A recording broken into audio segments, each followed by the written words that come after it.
महिलाओं के लिए सरकारी बसों में जितनी भी यात्राएं सब मुफ्त होंगी, सब फ्री यात्राएं होंगी।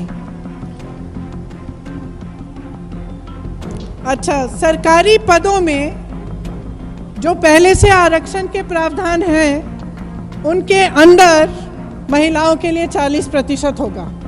इसका मतलब है कि आपको रोजगार 40% मिलेंगे, लेकिन जो पहले से प्रावधान है आरक्षण के उसके भीतर मिलेंगे। विधवा के पेंशन, मुझे बहुत महिलाओं ने कहा कि आजकल पेंशन बहुत ही कम मिल रहा है, तो विधवाओं का जो पेंशन है उसको हम 1000 रुपये तक बढ़ाना चाहते हैं। जो आशा बहुएं और आंगनवाड़ी बहनें हैं उनके लिए हम 10,000 रुपये का मानदेय न्यूनतम हम देना चाहते हैं। तो आपको 10,000 रुपये का मानदेय मिलेगा और उसके अलावा जो आप डिलीवरी करने जाएंगी, जो आप काम करने जाएंगी, उसके ऊपर मिलेगा। अच्छा, प्रदेश में हम हर ज़िले में हम 75 ऐसे पाठशाला बनाना चाहते हैं जो केंद्रीय विद्यालय की तरह होंगे, लेकिन सिर्फ महिलाओं के लिए होंगे।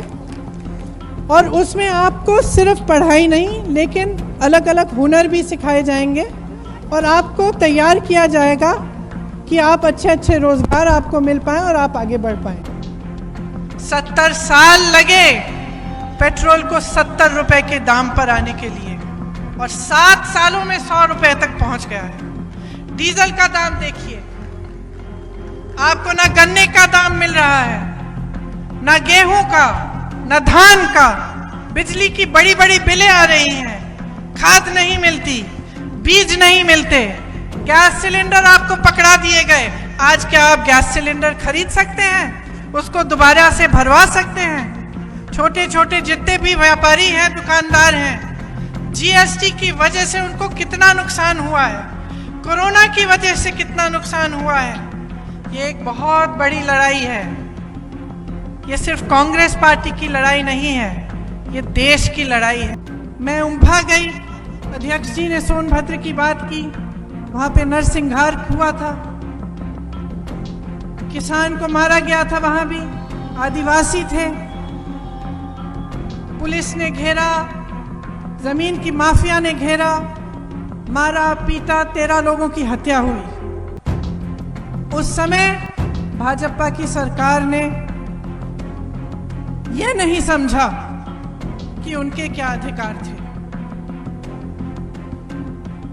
उसके बाद कई ऐसे हादसे हुए। उन्नाव में जो हुआ, मैं जब उनके घर गई, उनकी बातें सुनी मैंने, मुझे लगा कि जिसके साथ इतना अत्याचार हुआ है उनका भी शायद अधिकार ये सरकार नहीं पहचान रही है। एनआरसी, सीए हुआ, हर जगह हम लोग गए, हमने तमाम लोगों से बातचीत की, आंदोलन किया, और यही बात ऊपर आई कि कुछ लोगों के अधिकार इस सरकार के लिए कोई भी मायना नहीं रखते। हाथरस में आपने देखा कि पीड़िता के परिवार के अधिकार को किस तरह से कुचला गया, कि उसके अंतिम संस्कार भी उसके परिवार के सामने नहीं हुए। कुछ ही दिन पहले मैं ललितपुर गई, जहां पे खाद के लिए लाइन में खड़े होते हुए 2 जने मरे। 2 किसान वहां पे खड़े हुए थे, वहीं पे उनका दम टूट गया। और 2 ऐसे किसान थे जो 1-2 दिन के लिए खड़े होते होते उनका मनोबल टूटा और उन्होंने खुद आत्महत्या कर ली। मैं अरुण वाल्मीकि के यहाँ गए, आगरा के हमारे साथी यहाँ हैं, मैं अरुण वाल्मीकि के घर गई, जहाँ से 18 से 20 उनके परिवार के सदस्यों को उठाकर पुलिस ले गई। पुलिस थाने में 3 दिनों के लिए इस तरह से पीटा कि उसका मैं आपके सामने मैं बता भी नहीं सकती किन लफ्जों में उन्होंने मुझे बताया। तो ये स्पष्ट हो गया है कि जिन्होंने आज़ादी के लिए मेहनत नहीं की, खून पसीना नहीं बहाया, वो आज़ादी का मतलब समझ नहीं पाते हैं, उसका आदर कर नहीं पाते हैं। मैं 1.5 सालों से यूपी में काम कर रही हूँ।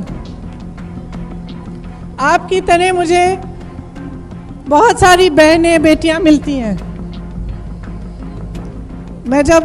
मैंने बहनें और बेटियां कहा, लेकिन मैं हमेशा कहती हूँ कि हम पहले लड़की हैं, हम पहले महिला हैं। और आप सब संघर्ष कर रही हैं। मैं चाहती हूँ कि आपके संघर्ष में मैं शामिल हूँ और आपकी आवाज़ मैं उठाऊँ। मैं चाहती हूँ कि एकजुट बनकर हम इस प्रदेश को बदलें, इस समाज को बदलें और हम इस यहाँ की राजनीति को बदलें। राजनीति में आजकल बहुत क्रूरता है, हिंसा है। आपने देखा होगा लखीमपुर खीरी में क्या हुआ। एक बड़े मंत्री के बेटे ने अपनी जीप के पहियों के नीचे 6 किसानों को कुचल दिया। और आपने क्या देखा कि सरकार ने किसानों की मदद करने के बजाय जिसने ये अत्याचार किया उसकी मदद की। आज भी वही मंत्री प्रधानमंत्री जी के मंच पे खड़े रहते हैं। तो जो हिंसा है राजनीति में, उसको खत्म करने के लिए महिलाओं की बहुत ज़रूरत है। महिलाएं हम जैसे बच्चों को पालते हैं, हम में करुणा होती है। सिर्फ अपने बच्चों का ध्यान नहीं रखते, किसी और के बच्चे की कोई समस्या हो, बीमार हो, हम मदद करते हैं। ये जो करुणा का भाव है, सबको मदद करने का भाव, सबको आगे बढ़ाने का भाव, ये महिला में ज़्यादा होता है। इसीलिए ये करुणा भाव राजनीति में लाने के लिए, महिलाओं को सक्षम बनाने के लिए और राजनीति में जो हिंसा है, क्रूरता, उसको दूर करने के लिए, महिलाओं पे जितने अत्याचार हैं उनको ख़त्म करने के लिए ये बहुत बहुत ज़रूरी है कि आप सब यहाँ से घर जाकर भी जितनी भी आपकी बहनें हैं, सहेलियाँ हैं, आपकी बेटी हैं, सबको समझाइए कि महिलाओं को मजबूत करना है। इस चुनाव में जहाँ जहाँ महिला खड़ी होगी वहाँ वहाँ आप उनको मजबूत बनाइए, उनके संघर्ष में शामिल होइए।